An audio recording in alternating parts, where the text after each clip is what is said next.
नमस्कार दोस्तों। आखिर एक सवाल होता है कि आखिर हम नई खरीदारी कब करें?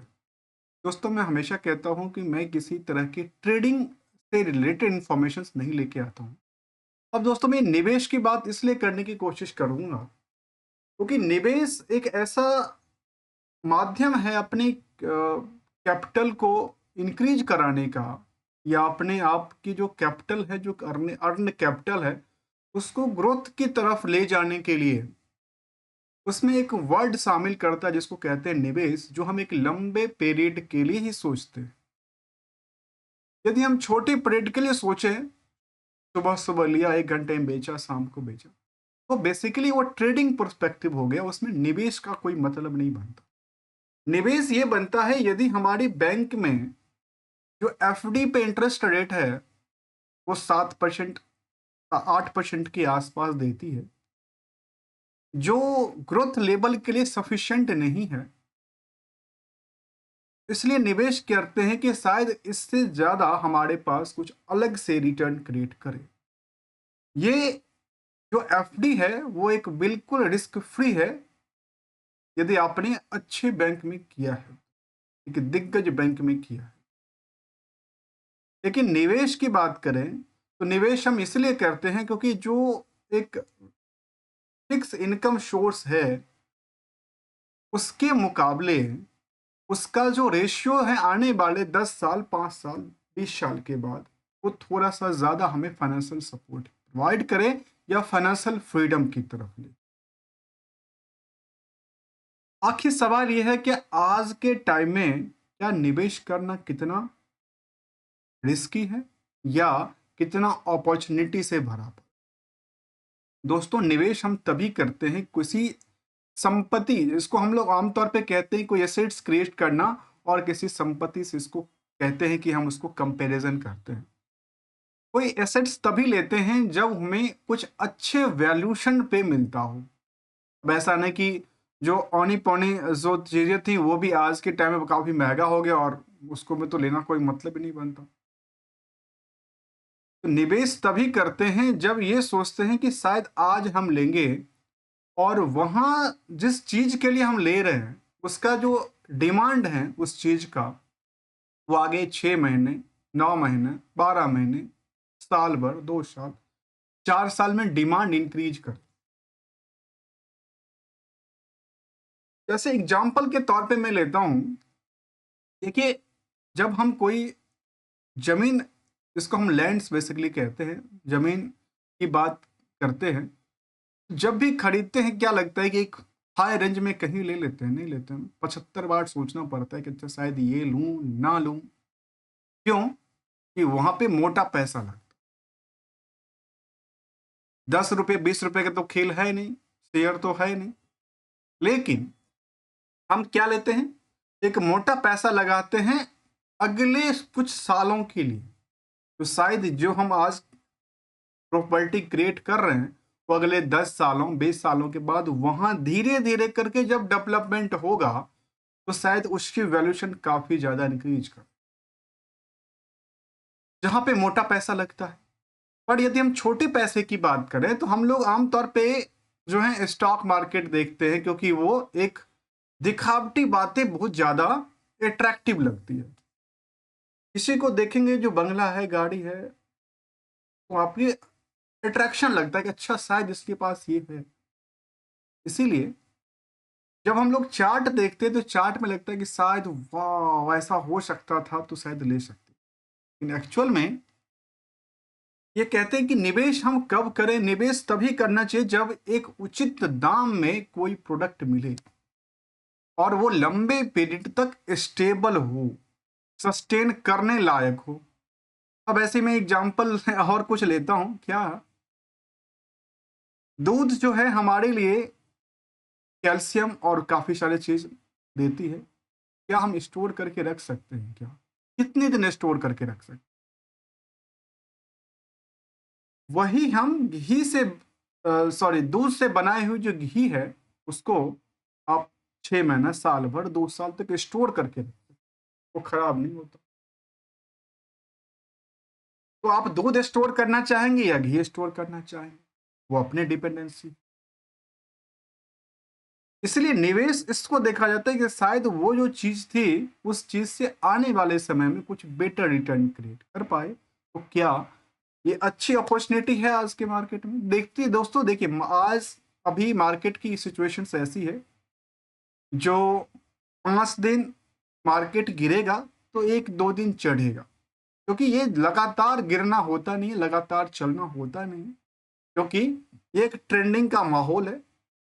और माहौल वही सेट करता है जो ऊपर पैदान पे बैठा हुआ वो ऑपरेटर है, इसको कहते हैं ऑपरेटर है। ऑपरेटर अर्थात ये भी माने कि जिनके पास मुट्ठी में ताकत है और जो पैसे को लेकर के आए हैं, जो आज हमें यहाँ से बाउंस बैक क्रिएट करना है और वही कर सकते। आम रिटेलर की क्या औकात है वो आप सब जानते हैं।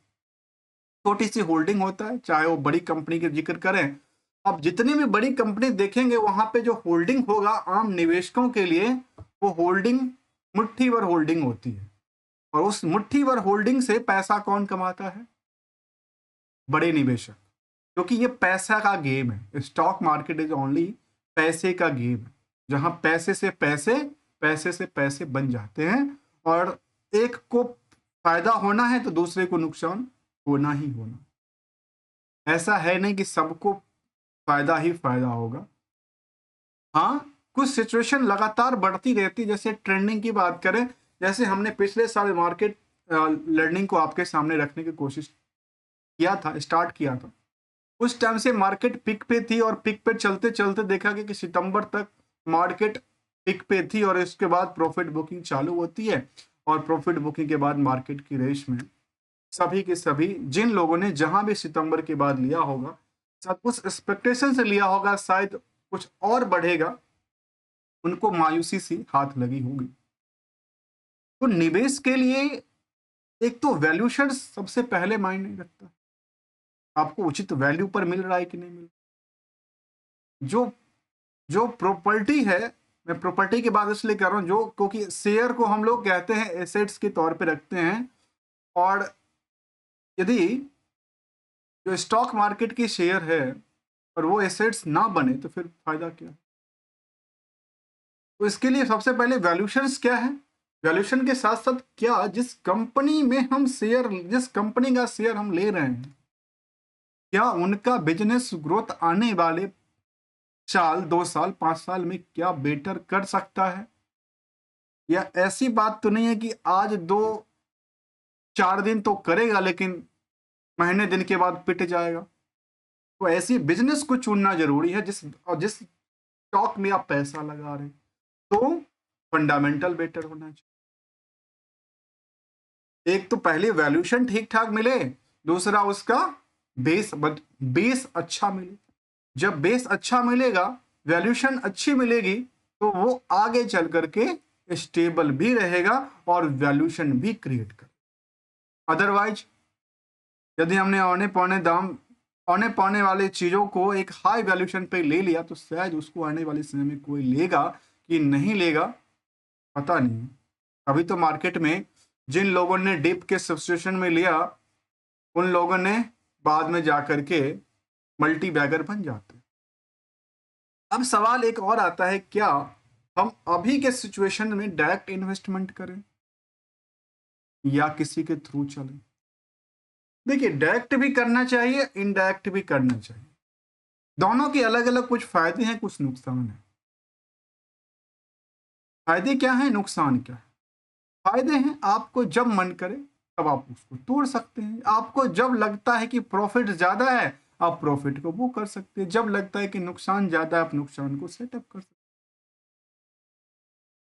ये सेम कुछ फैसिलिटी दूसरे इनडायरेक्टली में भी मिलता है। जैसे सपोज तौर पे यदि आप एसआईपी लेते हैं, म्यूचुअल फंड लेते हैं, तो बेटर कौन हो सकता है? डायरेक्ट इन्वेस्टमेंट करना बेटर है या एसआईपी और म्यूचुअल फंड के थ्रू लेना? देखिए, इस मार्केट में जो ऑपरेटर है ना, जिसको कहते हैं हम लोग मुट्ठी नहीं, मुट्ठी भर नहीं, डबल मुट्ठी और ताकतवर लोग, वो वही हैं जो एसआईपी के छोटे छोटे फंड कलेक्ट करते हैं। और जब एसआईपी के छोटे छोटे जो फंड है वो कर्पस बन जाती है, वही बड़े बड़े कंपनी की होल्डिंग लेती है। उनके पास ताकत है। उनके लिए बेनिफिट क्या होता है कि वो मार्केट में, गिरते हुए मार्केट में, चलते हुए मार्केट में पैनिक नहीं होते हैं। उन्होंने जो टाइम फ्रेम आजमाया है, जो हमें इस प्लान को साल 2 साल 4 साल चलाना है, चाहे इंफ्रा फंड हो, चाहे वो पावर सेक्टर फंड हो, चाहे फाइनेंशियल फंड हो, चाहे वो ईटीएफ हो, तो वो एक सर्टेन टाइम के लिए चलाते हैं, 3 4 4 साल 5 साल 10 10 साल तक चलाते रहते हैं।